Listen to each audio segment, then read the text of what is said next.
अघिको मकैको भित्र गोबो खाएर बसेको किरा मैले मार्दा पनि हातबाट झरेको छैन। यसलाई मैले फ्याँकेँ। फेरि पनि हेर्नु त अर्को मकैको गोबोमा यसरी हेर्नु त यहाँभित्र बसेर हेर्नु त यसरी खाएको छ। हेर्नु त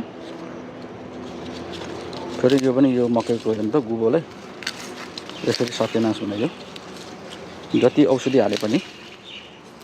हेर्नुहोस् त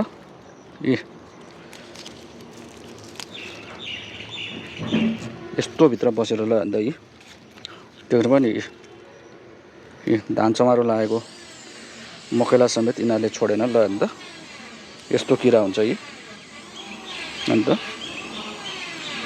यसलाई औषधि 2 चोटि औषधि हाल्दा पनि यो नमरेको र बाँचेको रहेछ। हेर्नु त यस्तो औषधि यो मकै खाने किरा यसले गोबोला खाएर मकै उत्पादन हुन दिँदैन। किसानको दुश्मन भएर यो आएको रहेछ। ल हेर्नुहोस् त यो किरा हेर्नुहोस् त ल हेर्नुहोस् त त्यो किराले यो धान चमारोलाई यसरी टुक्रा टुक्रा पारेर खाइसकेको रहेछ। तर अब यो मकै फल्छ। त्यो किरा मारेपछि यो अब जे जति भए पनि सानै भए पनि फल्छ। ल हेर्नुहोस् यहाँ पनि त्यस्तै गरी छ। यहाँभित्र पनि पक्कै पनि हुनुपर्छ। हेर्नुहोस् त यहाँनिर यो किराले एट्याक गरिसकेको छ। तर यसलाई खान नसकेर यो धान चमारो खान नसकेर त्यो किरा कतातिर भागेछ। ल हेर्नुहोस् त यहाँ रहेछ कता गयो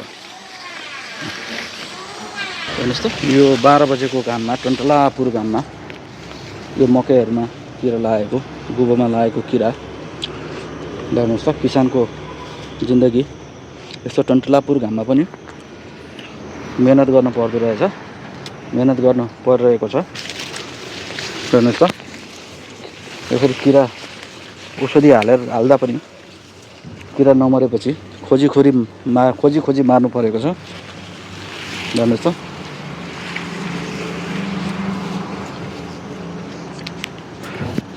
किसानको जिन्दगी यस्तै हो।